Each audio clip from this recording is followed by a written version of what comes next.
ഇഷ്ക് അടിസ്ഥാനവും അമലു സ്വാലിഹാത്ത് ഫർഉമാണ്. ഇഷ്കിന് ശേഷമാണ് ഇത്തിബാഅ്, ഇത്തിബാഇന്റെ ശേഷം ഇഷ്കല്ല. ഇഷ്ക് ഉണ്ടായാൽ ഇത്തിബാഅ് ഓട്ടോമാറ്റിക് ആയിട്ട് ഉണ്ടാവും. ഇത്തിബാഅ് ഉണ്ടായത് കൊണ്ട് ഇഷ്ക് ഉണ്ടാവണമെന്ന് നിർബന്ധമില്ല.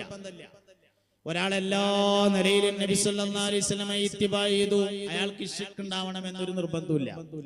അതേ സമയത്ത് ഒരാൾ ആശിക്കാണെങ്കിൽ അയാൾ മുത്തബി ആയിരിക്കുമെന്നത് ഉറപ്പാണ്.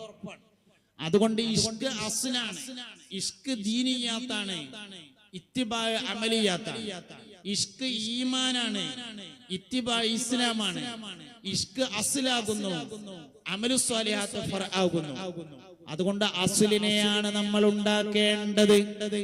മുസ്തഫായ നബി സല്ലല്ലാഹു അലൈഹി വസല്ലമയോടുള്ള ഖൽബിന്റെ താല്പര്യം ഈമാനിന്റെ അടിസ്ഥാനമാണ്.